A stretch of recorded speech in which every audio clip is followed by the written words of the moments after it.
যেহেতু এই সন্ত্রাসীমূলক হত্যাযজ্ঞ সাতপন্থীরা চালিয়েছে, তো তাদের তো নীতিগতভাবে তাদের বাংলাদেশে এদেশের মাটিতে এই দেশের জমিতে তাদের ইস্তেমা করার কোনো অধিকারই তারা হারিয়ে ফেলেছেন। আসলে সাতপন্থীদের রক্তের প্রতিটা ফোঁটায় ফোঁটায় প্রতারণা বিদ্যমান। আপনি যদি জিজ্ঞাসা করেন কেন আমি এরকম বললাম, গত 15 জানুয়ারি 2025 একটি খসড়া দায়ের করা হয় প্রশাসনের পক্ষ থেকে। এখানে শুরাই নিজামের অধীনে জানুয়ারি 31 ও ফেব্রুয়ারি 1-2 ইজতেমার প্রথম ধাপ এবং 3-4-5 ফেব্রুয়ারি ইজতেমার দ্বিতীয় ধাপ অনুষ্ঠিত হবে। এবং সাতপন্থীরা যে সন্ত্রাসীমূলক দুটি কর্মকাণ্ড এদেশে ঘটিয়েছে, একটি 1 ডিসেম্বর 2018, আরেকটি 17 ডিসেম্বর দিবাগত রাত্রে 2024, যেখানে প্রথমবার আমাদের প্রায় 5,000 অধিক তাবলিগের সাথী ভাই এবং মাদ্রাসা তালেবুল ইলম সহ ধর্মপাড়ার মুসল্লি ভাইরা যেনারা মাঠ প্রস্তুতির কাজে নিয়োজিত ছিলেন, ওনারা আহত হয়েছেন।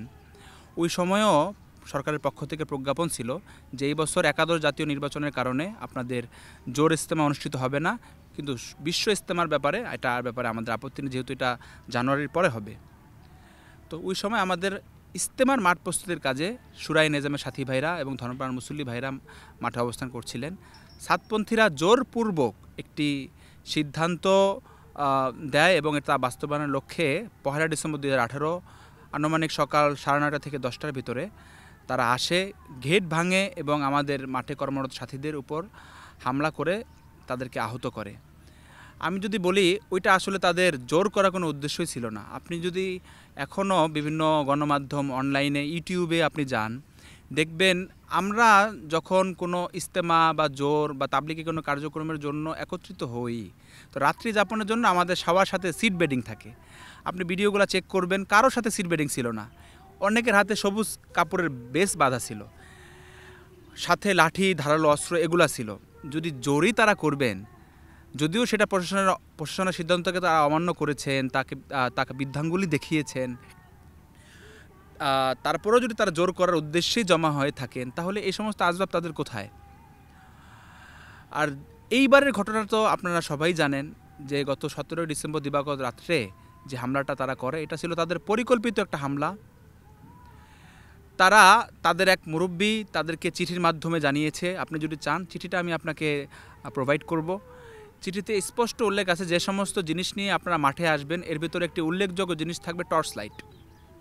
বর্তমান ডিজিটাল বাংলাদেশ এবং তার উপরে শীতকাল, যেখানে লোডশেডিং হয়ই না, এই সময়ে সবার নিকট টর্চ লাইটের প্রয়োজনীয়তা কখন দেখা দিবে? যখন তারা রাতের আধারে ঢুকবে, কোনো কার্যক্রম করার চেষ্টা করবে, কোনো অনাকাঙ্ক্ষিত পরিবেশ কায়েম করার চেষ্টা করবে, তখন এই টর্চ লাইটের প্রয়োজনীয়তা দেখা দিবে। এবং কিন্তু তারা তাই করেছে। গত 17 ডিসেম্বর দিবাগত রাত্রে আনুমানিক 2টা থেকে 3টার ভিতরে তারা গভীর রাত্রে এই টঙ্গী মাঠে ঢুকে, আর আমাদের মাঠে সারাদিন অক্লান্ত পরিশ্রম করে যারা ক্লান্ত শ্রান্ত হয়ে খুঁটি গেড়ে সামনে টাঙিয়ে এই যে নামাজের কাতারগুলো দেখতেছেন, কোদাল দিয়ে করতে হয়, এই সমস্ত পরিশ্রম করে তারা রাত্রে ক্লান্ত শ্রান্ত অবস্থায় ঘুমাচ্ছিলেন। সেই ঘুমন্ত সাথীগুলাকে কিছু সাথী রাত্রে ওই সময় তাহাজ্জুদের ওয়াক্ত, তাহাজ্জুদের জন্য উঠে তাহাজ্জুদের নামাজে দাঁড়িয়েছিলেন। এই সমস্ত সাথীদেরকে মেরে রক্তাক্ত করে, যেখানে আমাদের প্রায় 3 জন সাথী শহীদ হন এবং শতাধিক সাথী এখনও কেউ কেউ হাসপাতালে চিকিৎসাধীন অবস্থায় আছেন। তো এই সমস্ত কার্যক্রমগুলো তো তাদের একটি পরিকল্পিত ঘটনা। তো এইবার তারা যেটা করেছে যে 15 জানুয়ারি একটা খসড়া হয়, সেখানে শুরাই নিজামের অধীনে 2টি পর্বের ইজতেমা অনুষ্ঠিত হবে। যেহেতু এই সন্ত্রাসীমূলক হত্যাযজ্ঞ সাতপন্থীরা চালিয়েছে, তো তাদের তো নীতিগতভাবে তাদের বাংলাদেশে এদেশের মাটিতে এই দেশের জমিতে তাদের ইজতেমা করার কোনো অধিকারই তারা হারিয়ে ফেলেছেন। তো তারা একথা বলেন যে আমরা তো বিভিন্ন লোকদেরকে দাওয়াত দিয়েছি, বিভিন্ন দেশে বিদেশে সব জায়গায় আমরা বলে দিয়েছি আমাদের ইজতেমা হবে। তখন তাদেরকে একটি শর্তের উপরে একটি খসড়া দায়ের করা হয়, একটা বরাদ্দ দেওয়া হয় একটা তারিখ 14, 15, 16 ফেব্রুয়ারি। আপনারা যদি এই শর্তগুলো মেনে ইজতেমা করতে চান তাহলে করতে পারেন। তো গতকালকে তারা 24 জানুয়ারি ওই খসড়াটারই মিসইউজ করেছে। প্রায় 9-10 দিন পরে বিভিন্ন গণমাধ্যমে তারা এটা দিয়েছে এবং বিভিন্ন গণমাধ্যমের লোকেরা আমাকে ব্যক্তিগতভাবে জানিয়েছে এটা প্রশাসনের পক্ষ থেকে প্রজ্ঞাপন এসেছে, এটা তারা জানিয়েছেন। এবং অনেকে এটা নিউজও করেছে, আপনি দেখে থাকবেন যে প্রশাসনের পক্ষ থেকে নতুন প্রজ্ঞাপন জারি 3 ধাপে ইজতেমা হবে, এটা অনেকে নিউজ করেছে, অথচ এটা আদৌ কিছু না। সাতপন্থীদের ইজতেমা এখন পর্যন্ত অনিশ্চিত, প্রশাসনের পক্ষ থেকে এখন পর্যন্ত ওরকম কোনো সিদ্ধান্ত তাদের ইজতেমার ব্যাপারে আসেনি। আমাদের ইজতেমা 2 ধাপে হবে, জানুয়ারি 31 ফেব্রুয়ারি 1-2 এবং 3-4-5 ফেব্রুয়ারি ইনশাআল্লাহ।